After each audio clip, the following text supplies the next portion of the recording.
sur les Queen Talk, ok? Donc là, c'est ma deuxième série que j'entame. Et là, je vais vous parler du thème de la relation père-fille et l'importance que ça a au niveau des relations amoureuses, mais pas seulement aussi, et en ce qui concerne la relation entre l'homme-femme en termes d'équité, de complémentarité. Donc, je m'appelle Alison Vincent, j'ai 32 ans, je suis maman de 2 enfants et je suis coach en amour de soi et confiance en soi. Donc, j'accompagne les femmes francophones et les mamans, qu'elles soient solo ou pas. Je les accompagne à développer leur potentiel, à maximiser leur potentiel en libérant leur énergie féminine sans complexe, voilà. Et je le fais par le biais de programmes qui allient développement personnel, pratique intuitive et aussi le développement spirituel. Donc, pour cette thématique, j'ai vraiment voulu en parler parce que pour moi, c'était important de faire ce point-là parce que ça fait partie des éléments qui jouent dans notre vie de jeune fille, dans notre vie de femme, la relation père-fille.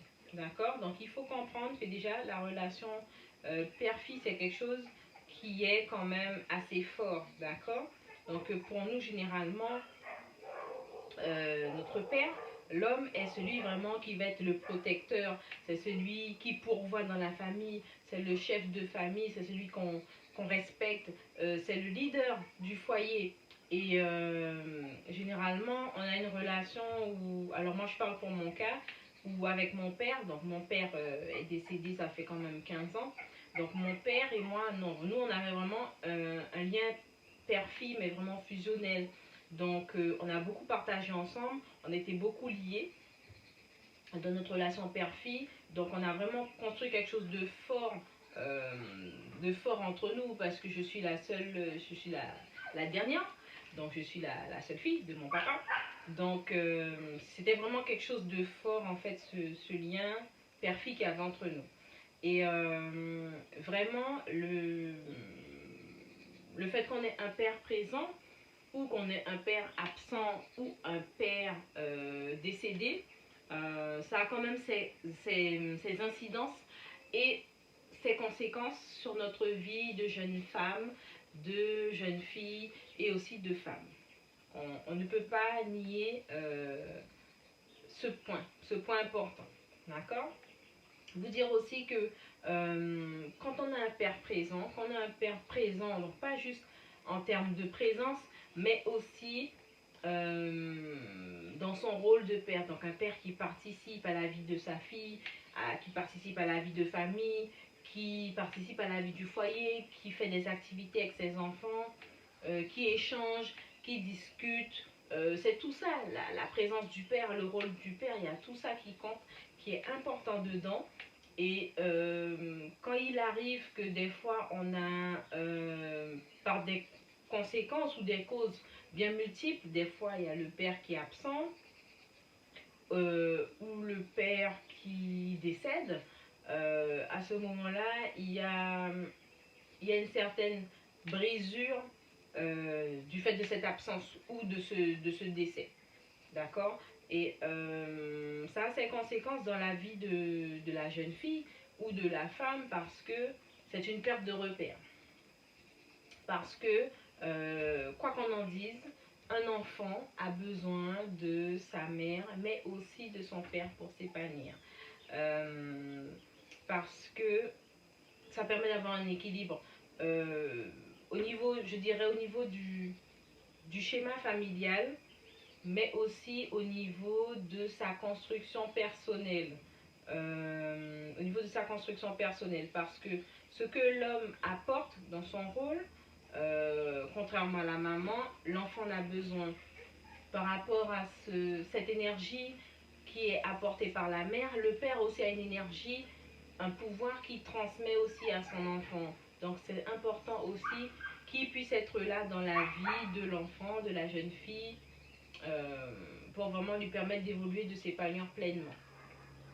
Et on voit que quand il y a un père qui est absent ou un père qui est décédé, dans notre relation à nous-mêmes en tant que jeune fille ou jeune femme, ça cause des dégâts, des conséquences au niveau de l'estime de soi, au niveau de sa confiance en soi, de sa valeur en tant que femme, et aussi au niveau de notre approche, de notre regard, de notre, de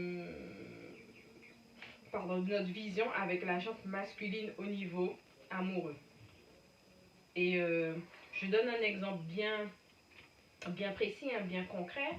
Moi, j'ai perdu mon père en 2006, donc ça fait 15 ans qu'il est décédé, mon père, suite à un cancer.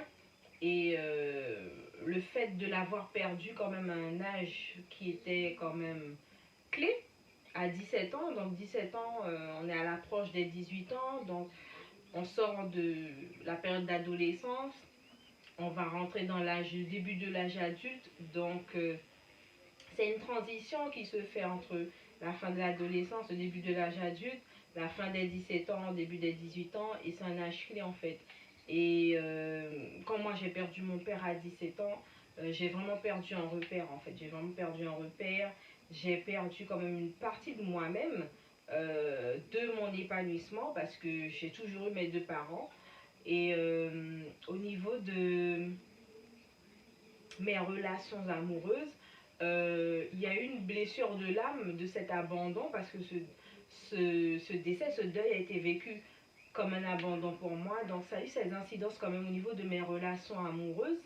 Ça a eu ses conséquences, ces dommages, comme je dis, ces dommages qui font que quand j'ai commencé à fréquenter des hommes, je n'avais pas remarqué en fait que il y avait cette blessure d'abandon que j'avais qui faisait que les relations au début ne duraient pas, et que le plus souvent j'étais celle qui quittait en fait. Quand je voyais que je ne m'épanouissais plus, je quittais en fait.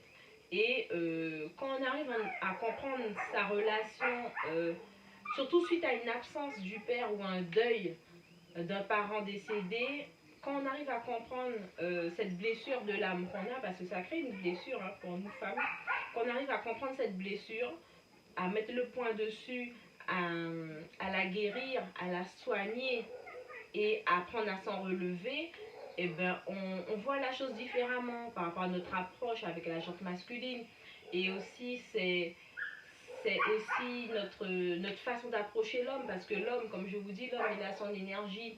Et quand vous êtes dans ce cas-là, vous avez eu un père absent ou vous avez eu un père décédé, donc ça crée une absence quand même, il y a quand même une perte de repère. Donc au niveau de sa vision des choses, au niveau de l'interaction énergétique que l'on a avec la jante masculine, ça a aussi des choses, et ça développe des choses en nous qui fait que du fait qu'on a perdu la personne qui incarne le rôle protecteur, le rôle de leader, euh, celui qui est là pour accompagner, pour donner cette douceur, cette approche masculine qui protège, parce que nous femmes on a besoin de ça. Et ça fait que des fois ça peut, dans certaines relations, nous faire attirer des personnes qui sont toxiques, qui sont manipulatrices, qui sont perverses, parce qu'on n'arrive pas à déceler ou à choisir les bonnes personnes qui sont faites pour nous, du fait qu'on n'a pas eu cette carrure, cette image, ce rôle masculin, paternel dans notre vie. Donc des fois ça a quand même ses incidences, et c'est être capable de voir comment on arrive à aller au-delà de ça, comment on travaille son regard sur la jante masculine, et comment on fait vraiment en sorte de changer les choses pour que vraiment notre approche, notre vision, notre mindset au niveau de l'homme, de l'interaction avec l'homme, puisse être autre pour pouvoir s'épanouir en amour. Après, il y a aussi le point de l'équité et la complémentarité. Comme je vous disais, c'est important de voir dans son lien qu'on a à la figure paternelle, mais aussi l'approche aussi qu'on a vis-à-vis de l'homme, comment nous on se voit. Et dans sa relation qu'on a avec son père, ou même si vous avez un père qui n'est plus là ou qui est absent, faites en sorte de trouver des personnes de confiance dans votre famille qui vont être cette figure paternelle, cette figure masculine qui vont vous permettre d'avoir des points clés, d'avoir une réponse du côté masculin qui vont vous aider à comprendre l'homme aussi. Ça, c'est bien, c'est important parce que nous, on est déjà des personnes complètes. L'homme, il est déjà complet. Donc, il y a une certaine équité, une complémentarité à avoir. On n'a pas à chercher, à puiser en l'autre pour être complet, on est déjà complet. Et l'homme n'a pas à puiser en nous pour être complet, il est déjà complet.